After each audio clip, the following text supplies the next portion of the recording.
তো এই যে আমার পায়ের অবস্থা, রক্ত বেরিয়ে পা। Guys welcome back to my channel. আমি এখন মায়ের সাথে একটু বাইরে যাব। ওই মা বলছে জামাই ষষ্ঠী আছে না সানডেতে, তো একটু ফল, তারপরে পুজোর জন্য একটা জামা এসব কিনতে যাবো। এই সামনেই যাব, বেশি দূরে যাব না। আর একটু আগে আমার সাথে একটা হাদসা হয়ে গেছে, এই জন্য চোখে এখনও জল আছে আমার। অ্যাকচুয়ালি আলমারি আমার মানে বুদ্ধি এত যে আলমারির না, আমার একটা আলমারি আছে, আলমারির পরে একটা পর্দা আছে। তো পর্দাটাকে মানে আগে পর্দাটা যে ছিল না, তো উপরে যে ত্রিপালটা লাগানো হয়েছে, ত্রিপালটা দিয়ে পর্দাটা মানে স্টেবল ছিল। কেন কি ওই জায়গাটা আমাদের যে রেলিংটা থাকে না, রেলিংটা আমাদের নেই। তো ঠিক আছে, ওটা ছিল, আমাদের ত্রিপালটা উপরে লাগিয়ে দিয়েছে, তো পর্দাটা তো বারবার পড়ে যাচ্ছে। আমি কি করেছি না, মাঝকে পর্দাটা ধুয়ে দিয়েছিল। আমি কি করেছি, ওই মানে পর্দাটা যাতে ঠিক থাকে তার জন্য আমি দুটো পাথর দিয়ে দিয়েছি উপরে। তো পাথর দিয়েছি, আমি তো ভুলে গেছি যে আমি পাথর দিয়েছি। তো আমি চুড়িদারের সেটটা বের করবো ওই সেট থেকে, আলমারির ভিতর থেকে। আলমারিটা আছে না, খুলতে গেছি, আর ওখান থেকে পাথর একটা আমার পায়ের উপরে পড়ে গেছে, বুড়ো আঙুলের উপরে, একদম ফুলে লাল হয়ে গেছে, পুরো রক্ত বেরিয়ে গেছে। এখন আমি আমার হাজব্যান্ডকে কিচ্ছু বলিনি, ও বললে ওকে অনেক চিল্লাবে, আমাকে বাইরেও যেতে দিবে না। এখনও আসেনি, বসার টাইম হয়ে গেছে, কিন্তু ও ভাজি কিনছে এখন। সো ঘরে আসুক, তারপর দেখাবো। চল তোমাদের সাথে শেয়ার করি আমার পায়ের কী অবস্থা হয়েছে, অনেকটা ফুলে গেছে। তো এই যে আমার পায়ের অবস্থা, রক্ত বেরিয়ে পাটা ফুলে গেছে, প্রচণ্ড পেন করছে পাটা আমার। তো ঘুমাচ্ছে, ওকে এখন ওঠাবো, উঠিয়ে নিয়ে যাবো। চলো রাস্তায় দেখাচ্ছি কী কী কিনছি। এখানে আমার ভূষণা ঘুমাচ্ছে, ওকে রেডি করে দিয়েছে, রেডি হয়ে ঘুমাচ্ছে। এখন ওকে তুলবো, তুলে নিয়ে যাবো। আর আমার পুপু বেরিয়ে যাচ্ছি। আই থিঙ্ক আমার রাস্তা আজকে ভিডিও করা হবে না, যেটুকু করতে পারবো ওইটুকু।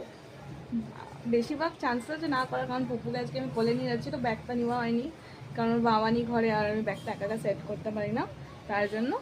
পুপু হাই বলে দাও। ও ঘুমাচ্ছিল, তোর মুডটা অফ আছে। চলো, সো চেষ্টা করবো যেটুকু দেখাতে পারি, আর না দেখাতে পারলে তো ঠিক আছে। চলো, আজকে আমাদের এখানে রোদ উঠেছিল, সো গরম পড়ে গেছে অলমোস্ট।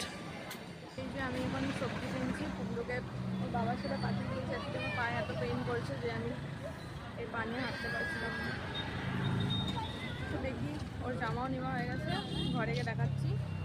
আর এখন সবজি নিচ্ছি, দেখি কী নেওয়া যায়। হাজবেন্ডও সবজি কিনে নিয়েছে। যা কি বিন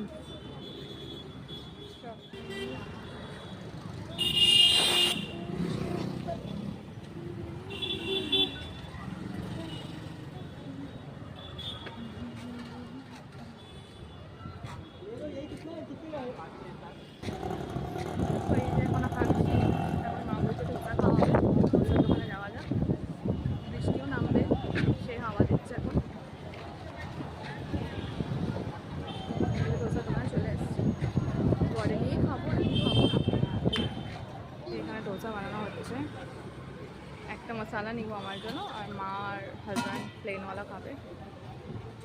এখানে মা দাঁড়িয়ে আছে, আমি কিছু ওয়েট করছি কতক্ষণে হবে। আজকে পায়ে এত টনটন করছে আমার, কতক্ষণে ঘর যাবো, ঘরে গিয়ে আবার রান্না করতে হবে। প্রচণ্ড ঘেমে ঝোল, আর এত পায়ে পেন করছে, মানে আমি এক একটা স্টেপ দিচ্ছিলাম আর আমার মাঝে কখন ঘরে যাবো, কখন ঘরে যাবো, কখন ঘরে যাবে, এত ক্লান্ত হয়ে গেছে, মানে কী বলবো। এসে হাত খাচ্ছে, ফোনে কারোর সাথে কথা বলছে। এই জন্য কিচেনে চলে এসেছি এখন। কিন্তু আজকে কিছু রান্না করবো না, ধোসা খেয়ে পেট ভরে গেছে আমাদের। আজকে অ্যাকচুয়ালি জল এসেনি, সকালবেলার থেকে আজকে জল আসেনি, তো আমাদের সব বাসন কুসন পড়ে আছে। তো আজকে কী আর রান্না করবো, পেট তো ভরে গেছে, তো আজকে রান্না করি না। চলো দেখাই হাজব্যান্ড বাজার থেকে। বাঁধাকপি, এটা ভেন্ডি, এখানে মূলো শাক, শসা, গাজর, আর ধনিয়া পাতা, কারি পাতা, কাঁচা লঙ্কা, আদা। আর এখানে আমরা ধোসা ফোসা খেয়েছি, এগুলো সব ম্যাশ করে রেখে দিয়েছি আমি, ঢুকাতেও ভুলে গেছে। আর এখানে সব জিঙ্কে আমার বাসন পড়ে আছে, কখন আসবে জল, কখন করবো কোনো ঠিক নেই। এখানে বাবুর দুধ বানাচ্ছিলাম, তো দুধটাও এখানে পড়ে আছে। এখানে জল গরম করার, এটা জল মাপার। আমরা অ্যাকচুয়ালি ওকে প্লাস্টিকের বোতলে দিই না, তো স্টিলের বোতলে দিই, তার জন্য আমাদের জল মেজারমেন্টের জন্য এটা ইউজ করি। ভালো আছে, এটা ডক্টররাও ইউজ করে। এখানে বাবুর দুধটা আমি এখানে মিক্স করেছি, এটা ওইখানেই রয়ে গেছে। বাবুর দুধের ঢাক্কা সব এখানে রয়ে গেছে। চলো আমি এগুলো সব ঠিক করে পরে আবার কথা হবে যদি হাজব্যান্ড কোনো ব্লগ